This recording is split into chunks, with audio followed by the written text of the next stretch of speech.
You know, in any construction project, when something goes wrong, the first question is always the same. Who pays? Well, today, we're going to find the answer by diving deep into one of the most critical sections of the FIDIC Redbook 2017, Clause 17. And trust me, it's been totally rewritten to make it super clear who's on the hook for what and when. So let's paint a picture. A massive storm rolls in overnight and just wreaks havoc on your construction site. The damage is significant. The very next morning, the big, high-stakes question is, who is going to foot the bill for all this? This is exactly the kind of mess Clause 17 is designed to sort out. All right, so here's our game plan to get to the bottom of this. We're going to start with the contractor's main job, their primary duty.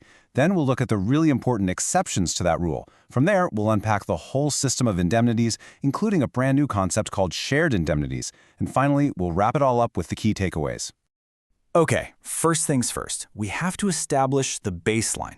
Subclause 17.1 lays out the contractor's primary duty, and let me tell you, it's a pretty broad one. The contract is, well, it's crystal clear on this. The contractor is fully responsible for taking care of the works, all the goods involved, and their own documents. This is the default setting, you know? It's the starting point for everything else we're going to talk about.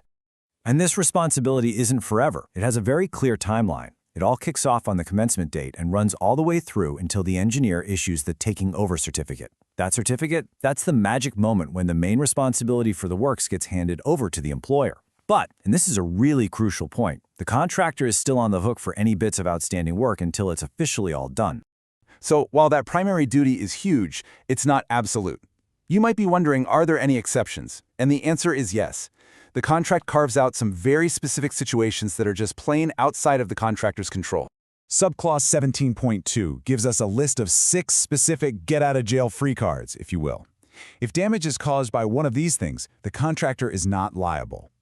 We're talking about things like unavoidable interference with a right-of-way, or the employer deciding to use part of the works early, or even a screw-up by the employer's own team. It also covers massive events like crazy forces of nature or what the contract calls exceptional events. But that third one on the list, defects in the design, that one has a really important legal test attached to it. And here it is. This quote really gets to the heart of the legal standard. For a design defect to count as an exception, it has to be something that an experienced contractor couldn't have reasonably spotted. This is just practical, right? It recognizes that contractors don't have unlimited time during bidding to find every single mistake in the employer's design. So when one of these exceptions does happen, there's a clear playbook to follow. The contractor has to tell the engineer about it and fast. They still have to fix the damage, but, and here's the key, because it wasn't their fault, they are entitled to claim the cost of the repair and maybe even get an extension of time if it caused a delay. Okay, so we've talked about direct damage to the project itself, but what about when other people get involved? What about claims from third parties? Well, Clause 17 sets up a system of mutual protection for that, and it's all handled through something called indemnities.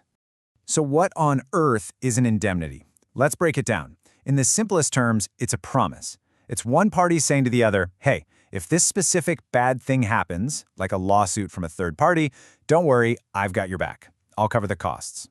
It's just a contractual way to decide who takes the risk for stuff like injuries or property damage. This table lays out those mutual promises really clearly.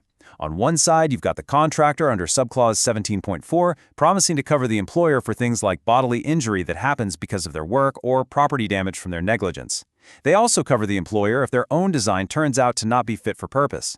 Then, on the other side, under 17.5, the employer indemnifies the contractor for injuries caused by their team's negligence and for property damage that comes from any of those 6 exceptions we just talked about. The contract also has specific promises for intellectual property. Basically, the contractor protects the employer from lawsuits about their equipment, and the employer protects the contractor from lawsuits related to the project specifications they provided. But for all of these promises, there's one tiny detail that is absolutely crucial.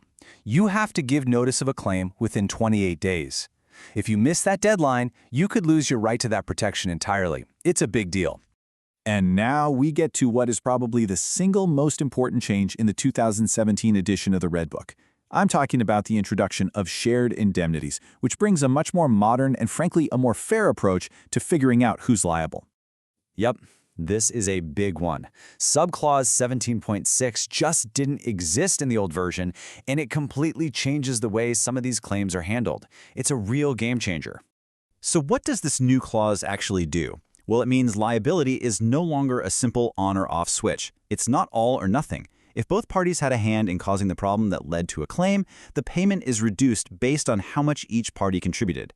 It brings this idea of proportional responsibility right into the contract, which just makes things a whole lot fairer. The process here is just plain logical. First, a claim comes in from a third party. Second, everyone has to figure out the extent to which each side's actions led to the loss. And finally, the payment gets adjusted based on that assessment. So, for example, if the employer was found to be 30% responsible for what happened, the contractor's indemnity payment would be cut by that same 30%. Simple as that. Of course, agreeing on who's 30% to blame and who's 70%, that's not always going to be easy. People are going to disagree, right?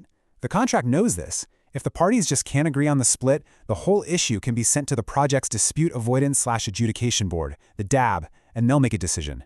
It just reinforces the contract's focus on solving problems before they blow up into huge legal battles. Whew, okay, we've covered a ton of ground here, from the contractor's basic duties all the way to these new shared liabilities. So let's take a breath and boil it all down to the key things you absolutely need to remember. So, if you only remember 4 things from our chat today, make it these. First, the default position is the contractor is responsible for the works until handover. Simple. Second, there are 6 very specific and important exceptions to that rule. Third, there's a whole system of mutual promises, indemnities, to protect everyone from third-party claims. And finally, the big one. The 2017 version brings in shared indemnity, which splits up liability based on who contributed what.